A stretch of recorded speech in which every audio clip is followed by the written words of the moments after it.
Bueno, mis hermanos, que el Señor nos bendiga el día de hoy.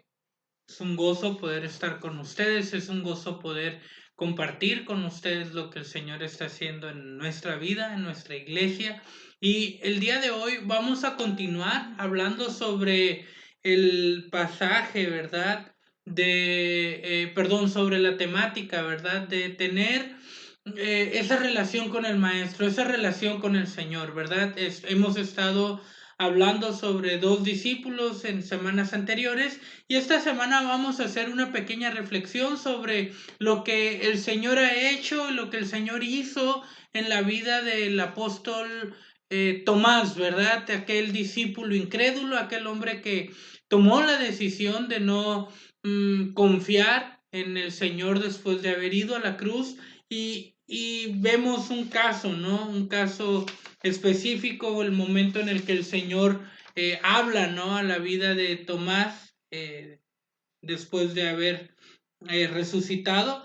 Pero vemos en Juan capítulo 20, versos del 9 al 21, vemos un relato muy interesante, aunque en los últimos versos, exactamente en el verso 26, en adelante, también vemos ahí un enfoque interesante, ¿no? En cuanto a lo que sucede, pero vamos a ir con calma, ¿no? Vamos a ir con calma y me gustaría hablar del suceso previo, a empezar por el suceso previo, ¿no? Lo que sucede antes de aquel gran encuentro entre el Señor y Tomás, ¿no? Veamos este texto donde el Señor dice, ¿verdad? Que llega un momento en la vida de Tomás donde el Señor pues se manifiesta, ¿verdad? Vamos a ver este pasaje, ¿no?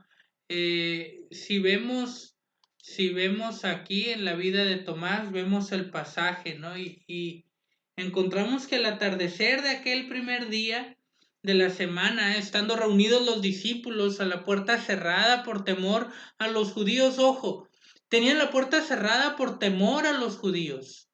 Ahora dice, entró Jesús y poniéndose en medio de ellos, les saludó diciéndole, la paz de Dios sea con ustedes. Shalom.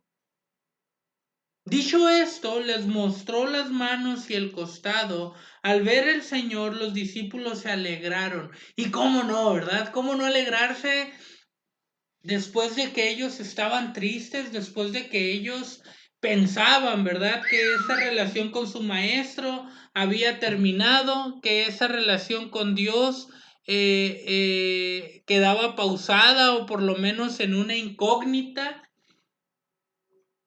Y el Señor se aparece, ¿verdad? Inmediatamente se aparece en sus vidas, se aparece con un propósito y les dice la paz sea con ustedes, la paz de Dios sea con ustedes.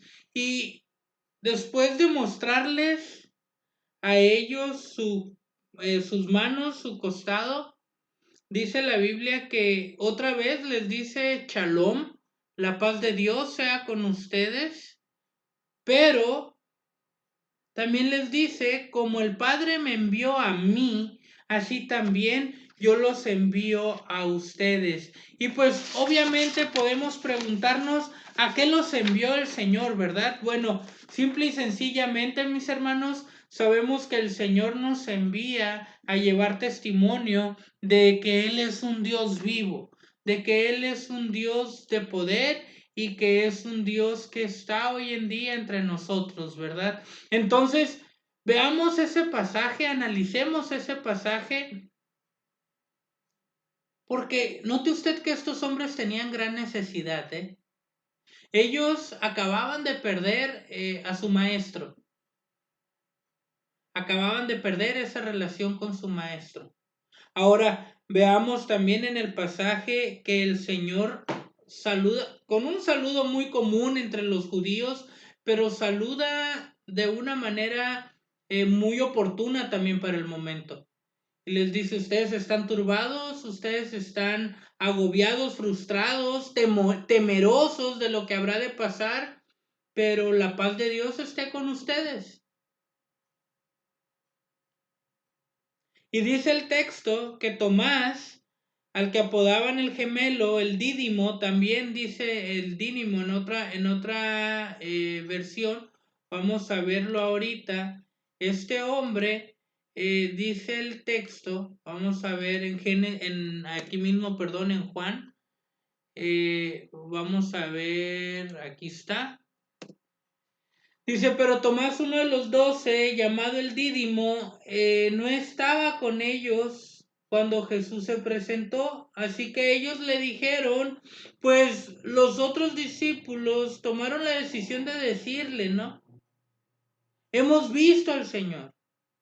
Ahora, Él les dijo a ellos, si no lo veo yo mismo, si yo no toco los clavos, ni meto si no toco el costado y meto mi mano, mi dedo en el lugar de los clavos, pues no voy a creer.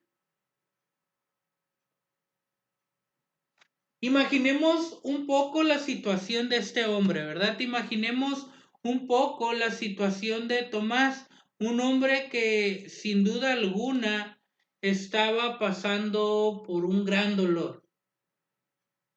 No puedo imaginarme el dolor de Tomás. No puedo ver con exactitud el dolor de Tomás por haber perdido a su maestro, porque probablemente todas sus esperanzas estaban puestas en él y lo vio morir en una cruz. Antes de juzgarlo, pensemos que probablemente nosotros hubiéramos hecho lo mismo, ¿verdad? Ahora, no solo eso, tal vez Tomás sentía un poco de culpa por abandonar al Señor. Tal vez Tomás fue golpeado por la muerte del Señor de una manera tan fuerte que se adueñó de su corazón. Probablemente esto origina en Tomás el deseo de tomar una decisión, y la decisión que toma es equivocada, pues se aísla, ¿verdad? Vemos aquí a Tomás aislándose por el dolor. ¿Cuántas veces nosotros no hemos hecho lo mismo, verdad? Alguien nos lastima, algo nos sucede y tomamos la decisión de simplemente escapar, de aislarnos, de no querer que nadie nos moleste, y terminamos por alejarnos tanto de la iglesia en ciertos casos, de nuestro cónyuge, de nuestra familia en general, y en otras ocasiones de Dios mismo, ¿verdad?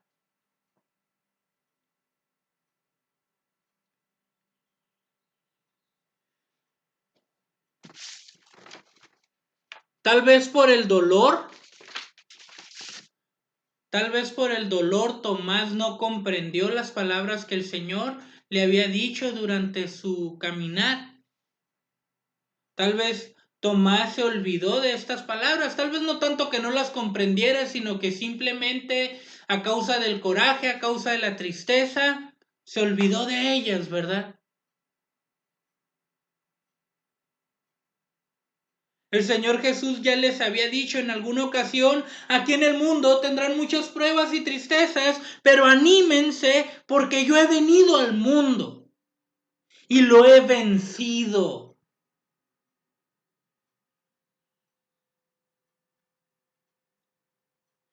Yo he vencido al mundo, dice el Señor.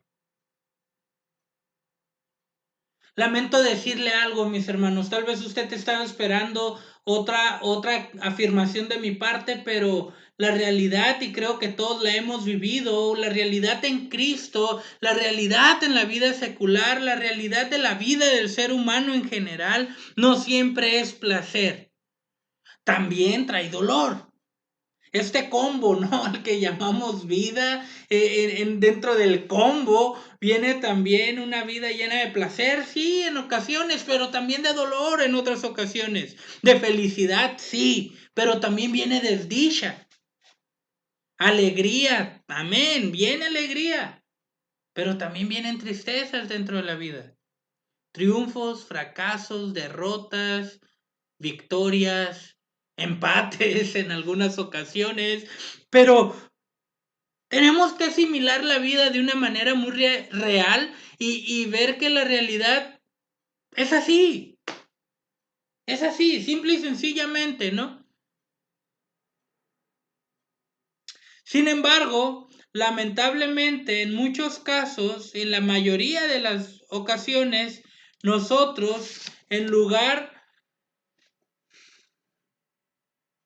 de enfrentar el dolor, pasamos tiempo aislados de igual manera que Tomás, pero también en ocasiones no comprendemos las palabras de nuestro Señor y en muchos casos, en lugar de aprender del dolor, nos resistimos a él.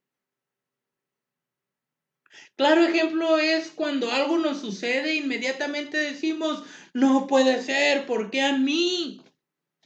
Como si algo me hiciera a mí estar exento de dicho dolor, ¿verdad?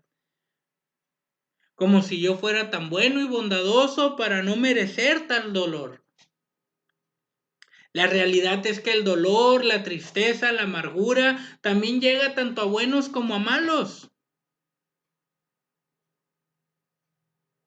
No es exclusivo, no respeta. Es parte de la vida. El propósito del dolor en nuestra vida tiene que ser comprendido. Sin embargo, antes de llegar ahí, me gustaría decirle que la meta final no es la comodidad, sino el desarrollo del carácter. Nuestro Señor Jesús quiere formar hombres y mujeres con un carácter según su voluntad para enfrentar la lucha que nos corresponde. La meta no es evitar el dolor, sino enfrentarlo para triunfar sobre él, mis hermanos.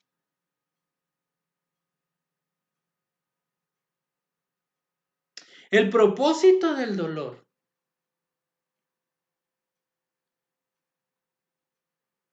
El propósito del dolor. Jesús fue crucificado, ¿cierto?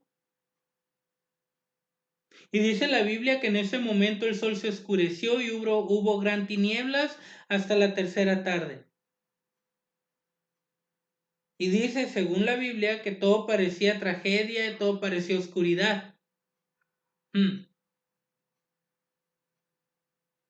Pero la muerte de Jesús fue la entrada a la vida y a la esperanza eterna.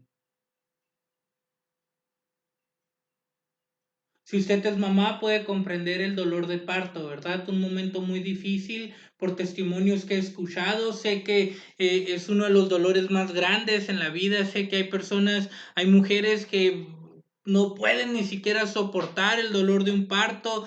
No me imagino estar en esa situación. Pero ¿qué después del parto, verdad? Ese momento tan feliz cuando el milagro llega a nuestra vida, cuando esa nueva vida, ese nuevo ser por fin nace y está entre nosotros en nuestros brazos, el dolor se olvida, sin duda el dolor se olvida.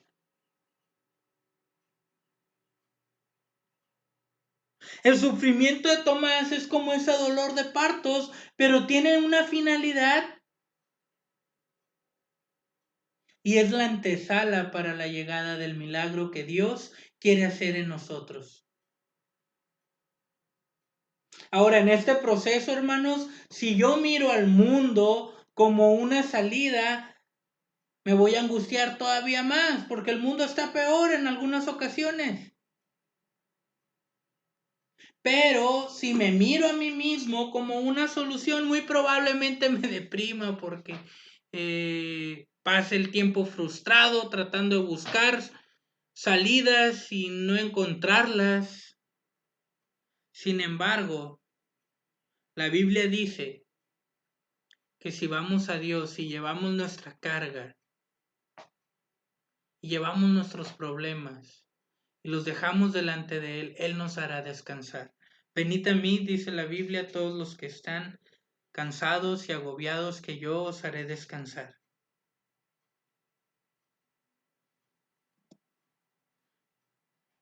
Como bien dije ahorita, la meta no es evitar el dolor, sino enfrentarlo y triunfar sobre él. El dolor tiene un gran propósito en nuestra vida y sobre todo debemos de recordar que después del dolor llega un momento de paz y de seguridad en nuestro Señor. Por lo tanto, debemos descansar en Él y recordemos que Hay alegría en volver al Señor. Hay alegría tanto de parte de nuestro Dios como en nuestro corazón. Dios se goza de que nosotros volvamos a Él. Pero también el gozo vuelve a nosotros cuando nuestra condición vuelve a estar cuando nuestro espíritu vuelve a estar en una relación con nuestro Dios. Note usted el final del pasaje, ¿verdad? 8 días después estaban otra vez sus discípulos dentro y con ellos estaba Tomás. Llegó Jesús, estando las puertas cerradas, se puso en medio de ellos y les dijo, ¿verdad? Shalom, la paz sea a vosotros. Luego dijo a Tomás, pon aquí tu dedo y mira mi mano, acerca tu mano y métela en mi costado y no seas incrédulo, sino cree. Dice la Biblia que entonces Tomás respondió y le dijo, Señor mío y Dios mío. Hay un gran gozo, hermanos, en que el incrédulo vuelva a la fe. Hay un gran gozo en Dios, pero también debería de haber un gran gozo en nosotros cuando alguien estaba alejado y por fin tomó la gran decisión y la sabia decisión de regresar ante los pies de su Señor. Hay un gran gozo, hay fiesta en el cielo, porque usted y yo tomemos la decisión de volver a buscar de nuestro Dios. Así que si usted se ha alejado por algún motivo, yo lo invito a regresar a los caminos del Señor. Si usted ha decidido no vivir cerca del Señor, yo le invito a reencontrarse con Él. Si usted ha perdido la fe por algo que un pastor tal vez le ha hecho, por algo que la iglesia le ha hecho, que un miembro le ha hecho, le pido perdón. Le pido perdón, pero también lo animo a que de la manera más humilde y sincera vaya delante de Dios y se ponga a cuentas con Él. Le pido que estando ahí con Él, no voltee usted a ver la imperfección del hombre, sino más bien que voltee y mire la perfección de nuestro Señor. La invitación de este día es que estando cerca del Maestro, conozcamos más de Dios y enfoquemos nuestra mirada en Él y no en el hombre, y que cuando nosotros lleguemos a sentirnos solos, vayamos a Él en búsqueda de respuestas, en búsqueda de compañía, en búsqueda de consuelo, de ánimo. Mi oración es que cada uno de nosotros podamos tener una mejor relación con Dios. Pido sus oraciones por mí, por mi familia. Y les invito también a orar como congregación y a buscar la unidad de la congregación. Que el Señor nos bendiga y esto es todo, hermanos. Con permiso.